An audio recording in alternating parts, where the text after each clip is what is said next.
Welcome to Legends with Bevo. Thanks to the Hoodie, Coopers, Anytime Fitness Glenelg, and Paradise Mazda. And now, here's your host, Bevo. The great Hamish McLachlan, great to have you on Legends with Bevo for a chat, mate. How are you going over there in Melbourne? Obviously, we're thinking of you guys. It must be a bit of a surreal feeling at the moment. Yeah, it is, Bevo. Thanks for having me on. It's a time, hopefully, that we won't go through again. I'm not quite sure how we've mucked it up so badly compared to the rest of the states, but it's sort of not state of origin. We're all in it together, and we hope that we can climb through it and get out on the other side reasonably quickly. We're locked down for 6 weeks. I'm not sure whether that's going to be the reality or not. My gut feel is that we could be locked down for a long time, sadly. Yeah, it's I really feel for you guys. Hopefully it can, get back to normal a little bit sooner and maybe less than those 6 weeks. So fingers crossed. What have you been doing to sort of keep yourself busy during this whole COVID situation besides pulling the footy? Well, I've been lucky. I've got a wife who's fantastic and 3 young kids, and we live on a few acres outside of town. So we've got horses around and lots of cleaning up to do, fires to light. So we've had a good time as a family. I said to Sophie when it all started, let's all choose something we want to be better at the end of it. So the kids chose the riding. They wanted to be able to canter off by themselves. They're 4, 6 and 8, and they've achieved that. Sophie, my wife, wanted to get really fit again, so she's been working on that. So we've sort of just taken it as an opportunity to be close. And I said, well, we won't get this period again where we're sort of uninterrupted and together. So we've sort of embraced what is a pretty drastic and dire time and made the best of it. And luckily on the farm, you don't get cabin fever, which I'm sure many are getting. Yeah, it's a wonderful point you've made there, Hame. Speaking to so many people and people that have families with kids, and that's one of the positives, I guess, is like you said before, spending that more time with your family, and it gives you a bit of a wake up call and makes you think, I don't need to be as busy as I am, and we can do some fun stuff together as a family. I haven't been on a plane since March, and it's just you forget what things were like, and you also realise how crazy they were. I was on a plane at least once a week, return and back, sometimes twice, so 4 flights a week, hotels, cabs, Ubers. It became a bit of a cycle, and Thursday nights and Friday night football were often interstate, which meant you were sort of away from family for 24, 36, 48 hours, and the young kids are starting to get to a point where they want to kick the football or go for a ride. And it's been so nice to leave, not fly and be back in your own bed at night, but it also just gives me great perspective on what is it that you want. And it sort of just underlined for me, to be honest, that family's number one and everything else is white noise. And last night we saw Hame, Geelong-Brisbane game. This is quite unbelievable. For the first time since 1952, not one particular team for the whole round actually has home ground advantage. What a surreal feeling, and must be a bizarre calling a game at the SCG with those two sides not even being the Sydney Swans or a home side. Geelong hosting Brisbane in Sydney. I was calling from Melbourne. Bruce McAvaney was calling from Adelaide. So, yeah, there's a lot of firsts during this lockdown period. You said it was the first time since 52 that no team had a home ground advantage, which is right. It's the first time ever that all home and away games would be played outside of Victoria. So I think there's been 2,415 home and away rounds in VFL, AFL, and for the first time ever, not one in Victoria. Yeah, it's phenomenal. And how'd you see the game? It's obviously Brisbane started pretty well, but the Cats sort of ran over them in the end. How'd you see the game? I'm a Cats man. I was worried going in, really worried when we were 22 points down and didn't see a 9-goal burst coming. Menegola kicked one late in that second term, and I think Hawkins got one late in the second, and then 7-0 in the third term. It was just a complete momentum shift, which often happens. But in this shortened, season in terms of rounds, but shortened games, 20% less, those margins are harder to overrun. And 22 points became a 27-point win. It was a pretty significant turnaround. I went in thinking the Lions might be the team to beat and left pretty pleased where the Cats were. And I think it's one of those seasons. There's 18 teams in it. I think you can put a line through the Crows. Fremantle go back to the West, which means, they're going to get a bit of home ground advantage and maybe a bit of a run on. But I reckon there's 10 teams that you could make a very good case for that could win the flag. I mean, teams like the Western Bulldogs at the end of last year were scoring more than anyone else, and you thought, I think they'll beat the Giants in the first final and can do some damage. Now, they lost to the Giants, and then they started the season really poorly, won the last 3. You could make a case for Richmond just about to find their rhythm again. Now, last year they were 6 and 7 going to the bye, and everyone had written them off. They didn't lose again. You know, Gillon, they beat Brisbane, who are the premiership favourites. Brisbane last week beat Port Adelaide, who hadn't lost. West Coast go back over there on their own dung heap in front of their home crowd, it seems like, from next weekend. They're going to have a big run in the West. And, you know, St Kilda, everyone thinks that St Kilda is sort of a little pup that bites on the ankles and does nothing else. Bulldogs were the same in 2016 until they won the whole thing. I just think it's a fun season. Whoever manages this surreal world we live in best and takes on the adventure might just come out on top.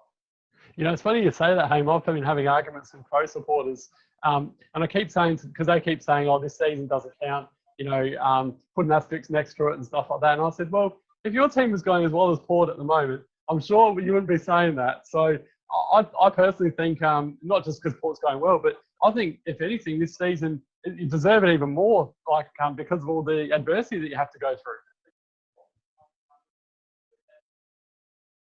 I think there should be 2 asterisks just to highlight how brilliant the premiership win was.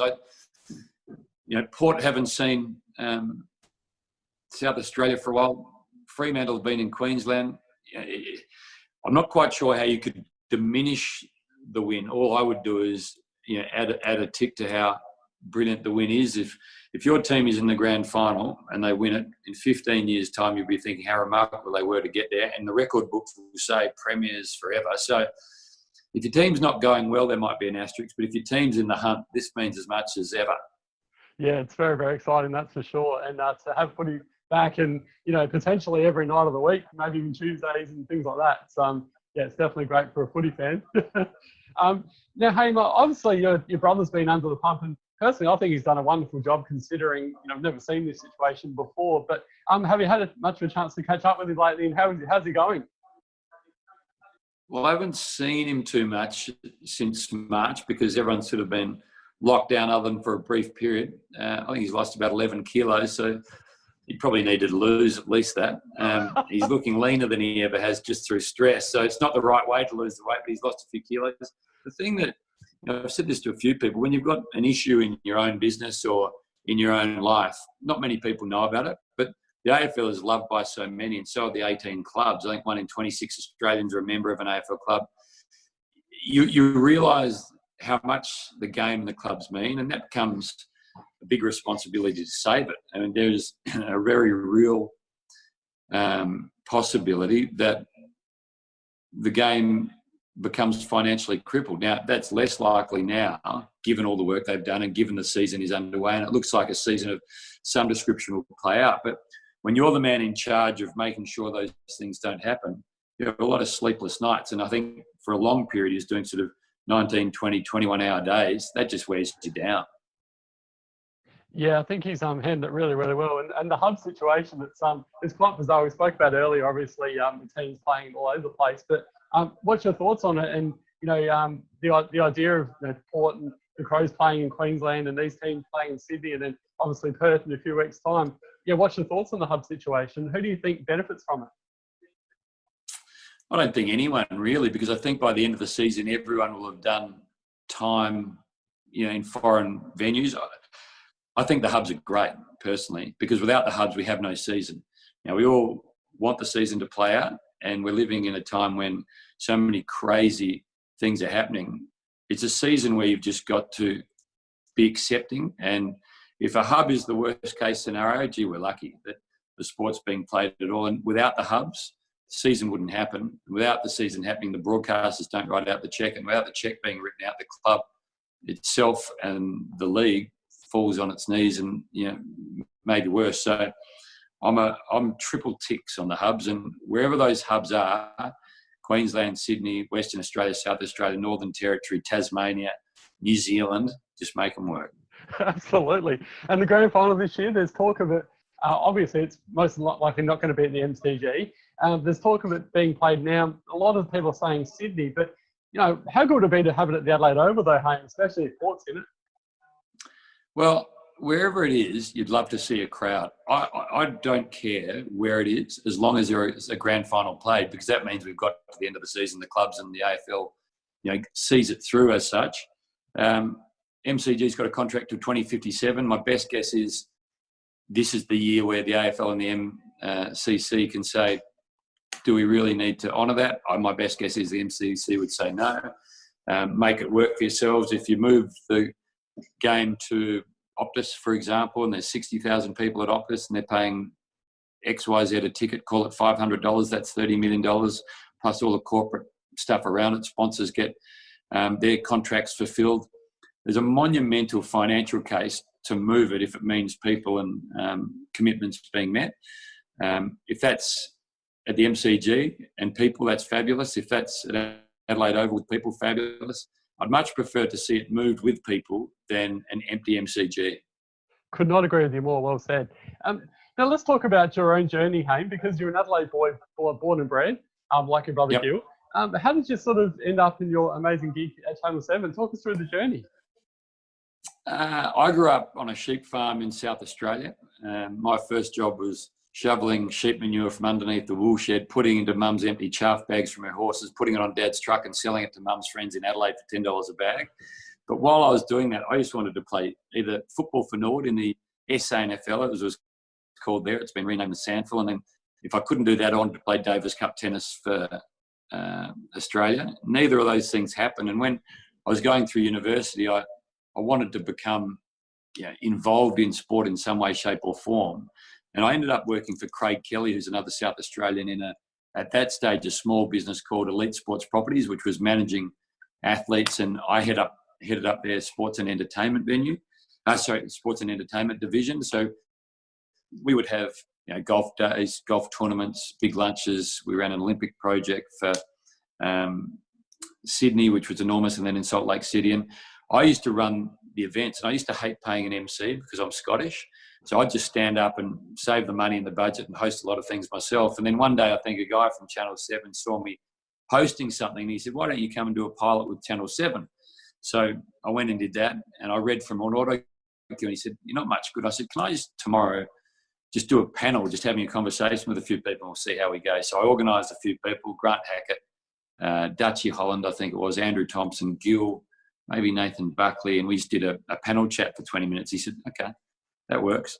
And he said, about a month later, do you want to do some TV? I said, yeah, okay. And I was working for Craig Kelly at the time. And he said, what about you host a footy show? I said, yeah, I'd love to. When? He said, on Sunday. And that was the start of Game Day in 2008. He rang on a Tuesday and we started hosting a show on a Sunday, and I'd never had any TV experience. And 13 years later, we were still going in round one this year, and then it's been put on pause because of COVID. But that's how it all started. I was literally working for a sports management group, standing up and hosting a few lunches, and someone in the crowd said, why don't we take a chance? What a wonderful story. I love that. Because you're watching guys like yourself and Bruce and these people on TV, and obviously everyone has to start from somewhere, and it's just amazing to hear those sort of stories, Hame. And your passion for sport is quite incredible, and no matter what sport you're hosting or commentating, knowledge is a bit like Bruce's, just know everything about every sport. How much time do you spend researching though on that particular sport that you're covering, like whether it be the Australian Open, the horse racing, because you're just a gun at whatever you do? Well, going back a step, no one's anywhere near Bruce. He's Winks and the rest of the field are chasing for second. But he was the one that said initially, and so in 2008, Bevo, I was speaking about getting the opportunity to host Game Day, and I said, could I just speak to Bruce before the first show? And I just had half an hour with him, and he said, there's three things I will tell you. First of all, do the preparation. Now, he put his arms out and he said, you'll do this much preparation. Now, you'll only need this much, but you don't know which, so do it all. The second thing, and it felt odd at the time, but now it makes sense, he said, never wear anything on air that you're uncomfortable with, because you'll be distracted and you need to be fully focused. So always, if you're uncomfortable with a shirt or tie, wear one you're happy with so you're not fidgeting and worried. And that's become evident a few times when someone comes out with a purple suit and you want to wear blue. So you say, blue's me, don't put me in the purple. The last thing he said, which has been great for me, is he said, don't try and be anyone else.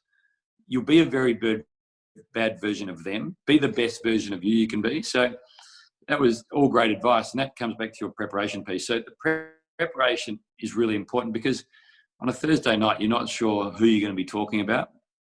You know, Sam Simpson might come back in for the Cats, and unless you know that he didn't play at all last year, but he did win the Cats VFL Best and Fairest and played 6 games in total, hadn't played since late in 2018. His dad was a 100-gamer for the Cats between 91 and 98.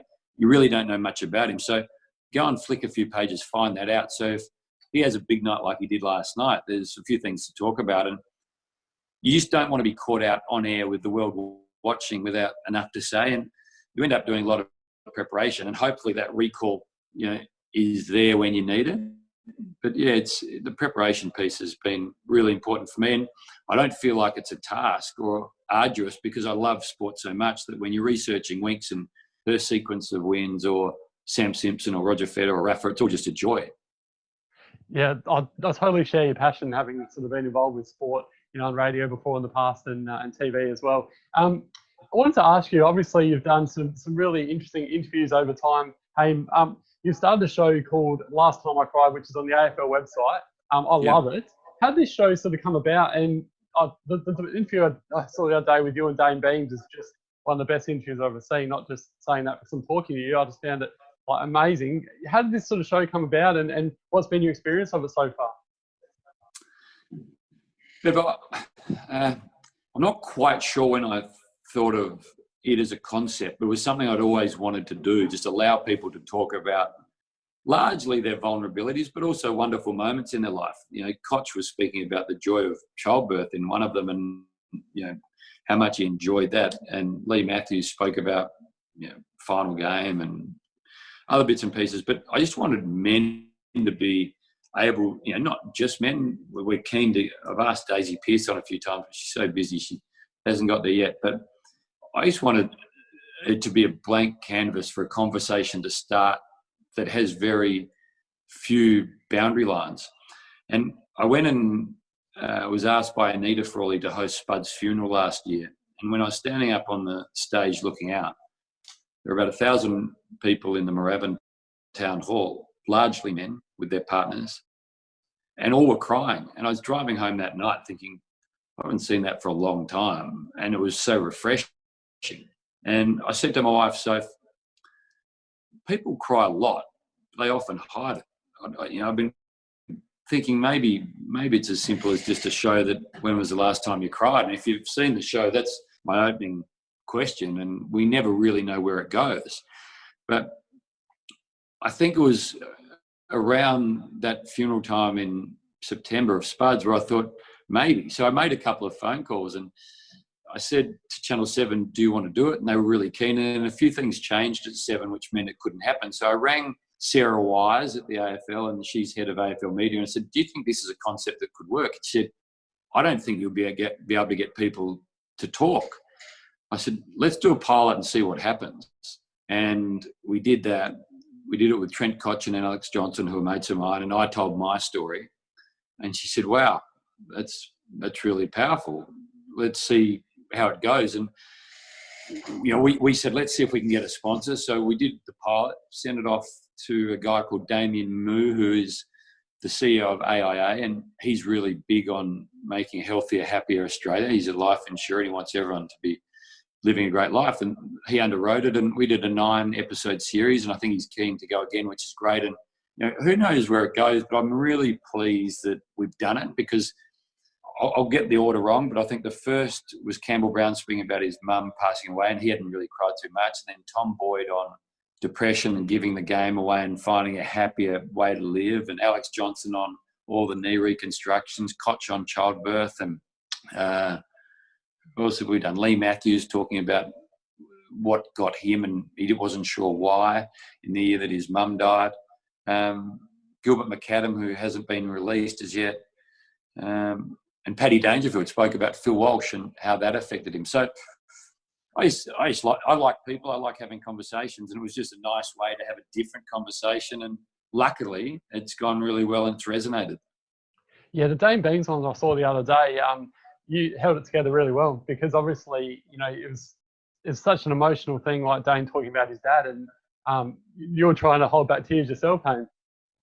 I'm a crier, so there were tears coming down my face, and Dane was crying, and I cried a lot with Campbell Brown, and he spoke about how his mother sort of got another 6 or 8 months out of her life because she was waiting, Kay, for the birth of his first child, and so pleased to have met Boston, Campbell's son, and you just realise everyone's got a story, and everyone's hit hurdles, and everyone is an emotional being, and everyone's got stuff to talk about and share, and it's a privilege that they decide to do it with me, and I'm glad they do, and it gets me as emotional as it gets them. I'm certainly going to go back and listen to some of the other ones, and I look forward to the future as well going forward. Now, a bit of a light-hearted thing, Hame. You certainly work with some larrikins in that com box. BT with his roaming Bryans and obviously Bruce, which there's no need to give him an instruction. But how do you find sort of working with these guys, and how do you find the roaming Bryans segments? Because that just gets out of control. It must be hard to not laugh yourself sometimes when he's there. No, that's the beauty of it. I think that segment's designed to take you somewhere that you can't go as a viewer and to entertain. And he's a great entertainer. I think he got the idea. He's watching a Formula One race where there was someone from the broadcaster going from car to car just minutes before they drove. And he thought, why can't we do this? And it was his idea. Credit to BT on that. There's 2 things I'm very nervous about when I'm broadcasting, Bevo. One is the live interview with the Oz kicker, because it can go anywhere, and watching Roman Bryan, because that can go anywhere. But we're lucky to work with brilliant people. Bruce, I think, is one of the greatest all-round broadcasters the world has ever seen. Dennis Cometti, I think, is the greatest football broadcaster and a brilliant Olympic broadcaster. Wonderful cricket commentator, if you ever heard his radio broadcasts. BT is his own beast. But you get to work with and speak to people who are at the best of their craft. I mean, sitting down with Roger Federer before an Australian Open final, and once he's won, is stuff I dreamt of as a kid growing up in a country town in South Australia of 260 people. So to your point, it's great. And then you meet larrikins. I mean, Danny Frawley was a great mate of mine. There's a story of him when he got a call early hours on a Sunday morning, and there was a police station saying that he had better come down and check out one of the players in the cells. And he'd told the Richmond Footy Club that year that they're going so well that there was no exceptions, no drinking, curfews and other bits and pieces, and no exception but a 4-week ban. And he went down to the St Kilda police station, hoping as he drove down there that it wasn't one of his good players. Don't be a good player, don't be a good player, don't be a good player, because I've got to ban him, I've got to ban him, I've got to ban him. Got down to the police station, went and saw the sergeant. He said, who is it? He said, it's Brett Ottens. He said, oh, not Brett Ottens. He's in all-Australian form. He's dominating the middle. He's helping us win the clearances. Not Brad Ottens. So he said, where is he? He said, oh, he's down there in cell 3. So he went down there 3:30 in the morning, and Brad was drunk and disorderly. That's why he'd been grabbed. And he went down to cell 3. He looked around the corner. Brad looked at him. And Brad said to Spud, Spud, what did they get you for? And Spud started laughing. He said, Brad, come with me. Don't tell anybody about this, and we'll play you next week. And he played him next weekend. And they went on to make the prelim that year. But you're with people all the time that live big lives and have good stories. Jason Dunstall, Triple M, I had a lot of fun with over the years, and Gary Lyon and Tim Watson on radio, and Cameron Lang and Richo. I mean, Matthew Richardson, one of the greatest men you'll ever meet. Yeah, you certainly will have worked with some great ones, that's for sure. I want to ask you, obviously you interviewed some superstars. You mentioned Fed before. Hey, what's been your favourite interview and your least favourite interview, and why? Favourite's tricky. Top 3 then. Yeah, the interviews that I love the most is where the subject is completely engaged. Roger Federer is the master, at least, of pretending he's engaged. You could ask him, what do you think the weather's like? And he'll give you the greatest answer of all time. So he makes you look like a wonderful interviewer, but he's got so much depth to him. He's got so much life lived. It's not just a tennis player giving you robotic answers. His father's Swiss, his mother's South African. He's been in spots where he wasn't performing. He found a way to perform. He's been told to retire for years, and he's still in the top 3 in the world. He's got a Roger Federer Foundation that does great things. He's married. He's got a couple of sets of twins. He's a family man, a husband. He just gets it. He's a brother. He's all those things. I love spending time with him. I spent last year, Kobe Bryant came to Australia, and I was asked if I would do an interview with Kobe on stage for an hour in front of 3,000 people at the Crown Palladium, where they're paying sort of 8,000 for the front row and lot of money for the back row. And I said I would, and I started researching him, and I spent some time the day prior with him talking through what we would talk about. And he was so impressive on so many different levels. But I went up into his hotel room and he said, "So you're Hamish?" I said, "Yes." He said, "I love your Auskick interviews." I said, "What?" He said, "Well, that stuff you do on the footy with the kids in the red tops." I said, "Right. How did you know about that?" He said, "Well, when I was asked to come to Australia, I wanted to know who was interviewing me. They gave me some options, and they sent a 2-minute tape of the people that were options. And you've got a wife and you've got kids my age, and I thought that'd work well." It's like, so wow. you talk about people that are well researched and attention to detail. And then he said, "So where are we starting?" I said, "Well, I thought we'd do the interview in 3 parts. We'd do life before basketball, basketball, and life after basketball." He said, "Yeah, I like it. Where are we starting?" I said, "Well, maybe we start, when you're a kid, your dad had finished in the NBA and he was playing in Italy, and he went back to the States for the summer, and you played a 60-game season as a 10-year-old and you didn't score for the whole season. Your father at the end of the season put his arm around you and said, 'Kobe, if you score or you don't score, I love you just the same.'" He said, "How did you know about that story?"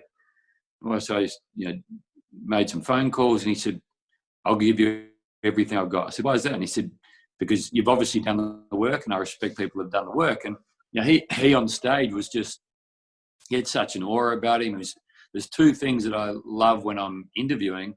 Someone that is interesting is great, but as long as they're interesting and interested, then they give you the best interview. And Roger, Kobe, I've interviewed Bruce for the Sunday paper. I'm in love with Bruce. I've got a man crush on Bruce, like very few other men. And so they're the guys that you love being involved with, that they're interesting, but they're interested. And your least favourite? I know that's a hard one to answer, but one where you got the one-word answers, Hame, and it's like, oh no, this is like tearing hairs. Yeah, they're the ones where they don't know your name, they don't want to be interviewed by you, and they can't wait to get home. It's like, okay, I get it. We'll make this as quick and as painless as possible. When they don't look at you in the eye, they're staring at their shoes. It's like, you don't know me, you don't want to know me, you don't want to be here. Australia's cringing. I'll get out of here. Yeah, they're I've done those before on radio, those one-word answer ones, and they're just painful. You end up lasting 5 minutes and just giving up in the end because it's just not working. Well, I remember Michael Parkinson was interviewing Meg Ryan on Parkinson. No, he's cut the interview short. He effectively said, "You don't want to be here." He said, "No." He goes, "Let's just end it." And they disappeared. It was like, okay, perfect. And it was a better interview for doing it. It was just agony to watch. Yeah, it's disappointing when you get those situations, isn't it? But like you said before, there's not everyone's the same as Kobe Bryant, I suppose. No, exactly. He was one in a million. Oh, that's a wonderful story. Obviously, his passing was terrible, and hearing that would have affected you, no doubt, as well. Before I let you go, Hame, just wanted to finish with 3 famous people that you'd love to have dinner with. Who would they be? Bruce, Kobe. I'm going to do 3. Can I do 3 male, 3 female? Of course you can. Yeah. Okay, so Bruce, Kobe, Ali, and Federer is 4. This is very hard. Those 4, for all the reasons I've mentioned with Fed, Kobe, and Bruce. Ali, just because I think he's one of the more wonderful leaders of our time. Michael Holding's very unlucky not to make the table, but we'll get to him at the second sitting, or might have him over for drinks before dinner. In terms of females, maybe Oprah, just to give a perspective of that sort of always trying to break through a glass ceiling, to become one of the most famous faces in the world as a female and being coloured. I just love, I just love the fact that she's dominated. And when you hear Michael Holding talking about white privilege, it's so real. It's so the fact that she's done so brilliantly. My grandmother, I'd love to have back for one more dinner. She was my social barometer. If I was ever thinking of doing anything that was 50-50, I'd think, what would Gran think? So Gran would be there. Mother Teresa would give you a pretty good insight into life too, I reckon. I reckon she'd be one. Yeah, I think you've chosen some good ones there, Hame. Well, what an absolute pleasure it has been today to have you on Legends with Bevo, mate. Thanks for taking the time to have a chat and sharing your amazing insights over your career and everything else, all your amazing knowledge of sport. And keep up the great work on Channel 7. And let's hope the rest of the season can go well and we can have a grand final that we look forward to, wherever that might be. Absolutely. Yeah, Bevo, thanks for having me on. And yeah, if we can get a grand final of any description, it'd be great. And hopefully those that are listening and watching this stay safe. Thanks for having me on. No, thanks so much, mate. Take care.